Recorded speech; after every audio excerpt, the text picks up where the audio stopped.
Friends, welcome to my channel. ఇప్పుడు మరో update అయితే మీ ముందుకు తీసుకొచ్చాను ఫ్రెండ్స్. మేము మా టాపిక్ ఏంటంటే రైతులకు కేంద్రం శుభవార్త చెప్పింది. 19వ విడత పిఎం కిసాన్ విడుదలకు దానికి సంబంధించినటువంటి అప్డేటు, అలాగే 6,000 నుంచి 10,000 వరకు పెంపు, వీరికి మాత్రమే 19వ విడత పిఎం కిసాన్ కొత్త రిజిస్ట్రేషన్ ఎలా చేసుకోవాలి, అలాగే కేంద్రం చెప్పినటువంటి రైతులకు శుభవార్త ఏంటి, దాని గురించి పూర్తి వివరాలు మీకు అందిస్తాను ఫ్రెండ్స్. ఈ వివరాలను తెలుసుకునే ముందు మీరు నా ఛానల్ని ఫస్ట్ టైం చూస్తున్నట్లయితే సబ్స్క్రైబ్ చేసుకోండి, అలాగే లైక్ చేయండి. నాకు సపోర్ట్ ఉంటాను కోరుకుంటున్నాను, ఎందుకంటే మీకు నేను అప్డేట్స్ చెప్పినట్టు ఇస్తున్నాను కాబట్టి ఈ వీడియో లైక్ చేయండి. ఈ వీడియో చాలా మంది చేరువవుతుంది కాబట్టి ఈ వీడియో చాలా వరకు అందరికి ఉపయోగపడుతుంది. పిఎం కిసాన్ రిజిస్ట్రేషన్కి లాస్ట్ ఎలా చేసుకోవాలో చెప్తాను, దానికి కావాల్సిన డాక్యుమెంట్ వివరాలు కూడా చెప్తాను. అలాగే మనకు రైతులకు వచ్చినట్టు అప్డేట్ కూడా ఏంటో ఇప్పుడు నేను పూర్తిగా వివరిస్తాను ఫ్రెండ్స్. పిఎం కిసాన్ 10,000 రూపాయల గురించి అప్డేట్ కూడా అది ఎప్పుడు ఇస్తారని దాని గురించి పూర్తి వివరాలు నేను ఇప్పుడు అందిస్తాను ఫ్రెండ్స్. మనం నూతన పూర్తిగా వివరాలకు వెళ్ళిపోతాం ఫ్రెండ్స్. అలాగే నా వాట్సాప్ ఛానల్ ఒకటి క్రియేట్ చేశాను మీకోసం. ఈ వీడియో కంటే ముందు మీకు అప్డేట్స్ ఇస్తుంటాను. నా వాట్సాప్ ఛానల్ కూడా డిస్క్రిప్షన్ లింక్ పెడతాను, అందరూ దాన్ని కూడా ఫాలో చేస్తాను కోరుకుంటున్నాను ఫ్రెండ్స్. ఇంకా మనం పూర్తిగా అయితే వివరాలకు వెళ్ళిపోతాం ఫ్రెండ్స్. నూతన సంవత్సరం తొలి క్యాబినెట్లో కీలక నిర్ణయాలు. రైతు సంక్షేమానికి కట్టుబడి ఉన్నామని ప్రధానమంత్రి నరేంద్ర మోడీ గారు. రైతన్నలకు గుడ్ న్యూస్.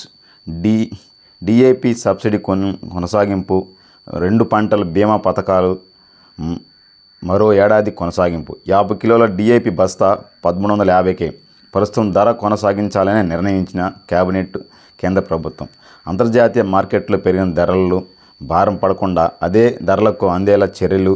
3,850 కోట్ల ప్రత్యేక ప్యాకేజీని కేంద్రం కేబినెట్ ఆమోదం. ఫసల బీమా యోజనతో పాటు వాతావరణ ఆధారిత పంట బీమా అమలు, పంట నష్టం, దిగుబడి అంచనా, టెక్నాలజీ, వీటన్నిటి గురించి కూడా మనకైతే ఒక అప్డేట్ అయితే వచ్చింది. దాని గురించి మీకు పూర్తిగా నేను ఇప్పుడైతే చదివి వినిపిస్తాను ఫ్రెండ్స్. అయితే కొత్త ఏడాది రైతులకు కేంద్రం శుభవార్త తెలిపింది. పంట బీమా పథకాలైన ప్రధానమంత్రి ఫసల్ బీమా యోజన PMFBY పునర్వ్యవస్థనించింది. వాతావరణ ఆధారిత పంటల బీమా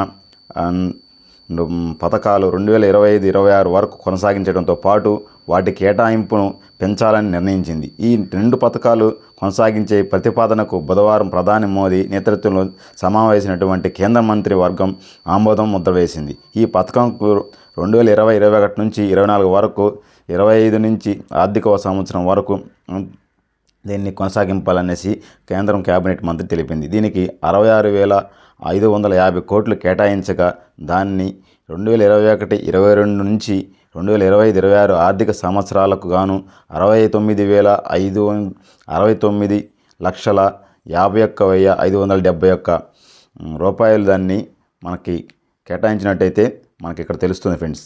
అలాగే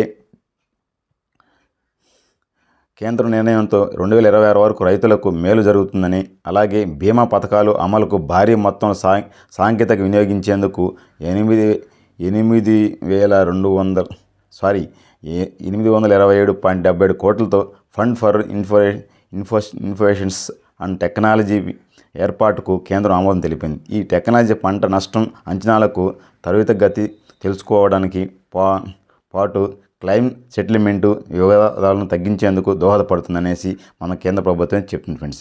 అలాగే రైతుల సంక్షేమానికి తమ ప్రభుత్వం పూర్తిగా కట్టుబడి ఉందని ప్రధాని మోదీ గారు ఎక్స్ వేదికగా పేర్కొన్నారు. దేశానికి అన్నం పెట్టేందుకు కష్టపడి పనిచేస్తున్న రైతులను చూసి గర్విస్తున్నట్లు తెలిపారు. 2025లో జరిగిన మొదటి కేబినెట్ భేటీ రైతులకు శ్రేయస్సు కోసం అంకితం చేస్తున్నట్లు పేర్కొన్నారు. రైతుల సంక్షేమం కోసం ఈ భేటీలో కీలక నిర్ణయాలు తీసుకున్నట్టు సంతోషంగా ఉందనేసి ఆయన చెప్పడం జరిగింది ఫ్రెండ్స్. కాబట్టి మనకైతే ఒక చిన్న ఇన్ఫర్మేషన్ కూడా ఇంకోటి ఏం జరిగింది ఏంటంటే, మనం ఇప్పుడు మీకు చెప్పినటువంటి నేను పిఎం కిసాన్ రిజిస్ట్రేషన్ గురించి కూడా చెప్తాను. అంటే ఇది క్యాబినెట్లో జరిగినటువంటి సమాచారం వరకు నేను చెప్పినటువంటి పిఎం కిసాన్ గురించి అప్డేట్ కూడా చెప్పాను. ఇందాక నేను చెప్పింది క్యాబినెట్లో ఏ నిర్ణయం తీసుకునే విషయం మాత్రం మీకు ఫస్ట్ చదివి వినిపించాను. నిన్న అదే మనకైతే 6,000 నుంచి 10,000 పెంపు గురించి ఒక అప్డేట్ అయితే వచ్చింది. నేను కూడా చెప్పాను వీడియోలో. ఇప్పుడు కూడా దాని గురించి ఒక చిన్న మ్యాటర్ చెప్తాను. ఎందుకంటే మన 2019 నుంచి ఈ మోదీ సర్కారు రైతుకు 6,000 పెట్టుబడి సాయం కింద 2,000 చొప్పున 3 విడతలుగా అన్నదాత ఖాతాల్లో సొమ్ము చేస్తున్నారు. ఈ మొత్తాన్ని ఇప్పుడు 10,000 పెంచుతున్నట్లు మోదీ ఎక్స్లో తెలిపారు. రైతులకు ఆర్థికంగా ఆదుకునే వారి ఖాతాల్లో నేరుగా 10,000 జమ చేసినట్లు ప్రకటించారు. కిసాన్ నిధి సమనిధి యోజన కేంద్రం కసరత్తు చేస్తోంది. ఆర్థిక మంత్రి నిర్మల త్వరలోనే ప్రవేశపెట్టబోయే లేదా బడ్జెట్లో ప్రకటన చేసే అవకాశాలు ఉన్నాయనేసి అయితే అధికార వర్గాలు పేర్కొన్నారు కూడా. 10,000 పెంచుతున్నట్లు మంగళవారం ప్రధానమంత్రి స్వయంగా వెల్లడించడం గమనార్హం. రైతులను ఆర్థికంగా బలోపేతం చేయడానికి 6 ఏళ్లుగా అమలు చేస్తున్న ఈ పథకానికి దేశవ్యాప్తంగా విశేష ఆదరణ ఉంది. రైతులకు పంటల సాయం కింద బాగా ఉపయోగపడుతోంది. ఇప్పటి వరకు కేంద్రం 18 వాయిదాలు చెల్లించింది.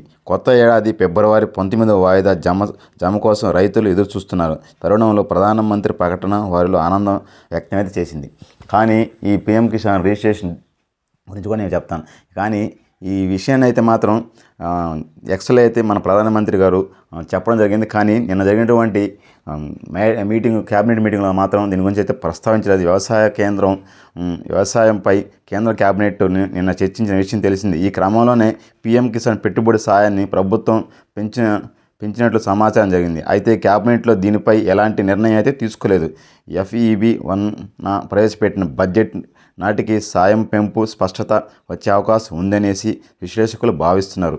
అంటే ఫిబ్రవరిలో జరగబోయే క్యాబినెట్ మీట్లో అప్పుడు ఈ 10,000 పెంపు గురించి చెప్పబోయే అవకాశం అయితే ఉంది. నిన్న జరిగినటువంటి క్యాబినెట్ మీట్లో ఈ విషయాన్ని అయితే చర్చించలేదు. కానీ ప్రధానమంత్రి గారు అయితే చెప్పారు అంతేననేసి మనకైతే ఒక సమాచారం అయితే ఉంది. కానీ ఫిబ్రవరిలో ఇచ్చే అవకాశం అయితే ఉందనేసి అయితే మాత్రం మనకైతే సమాచారం కూడా ఉంది. కాబట్టి ఈ పీఎం కిసాన్ ఫిబ్రవరిలో పడుతుంది. కానీ ప్రతి ఒక్కరూ ఈ లోపు ఏం చేస్తారంటే ఖచ్చితంగా అందరూ పీఎం కిసాన్ ఎవరికైతే పడుతుందో వాళ్ళు ఖచ్చితంగా ఈకేవైసీ అయితే కంపల్సరీగా చేసుకోండి. ఎందుకంటే చాలామంది ఈకేవైసీ చేసుకోక చాలా ఇబ్బందులు పడుతున్నారు.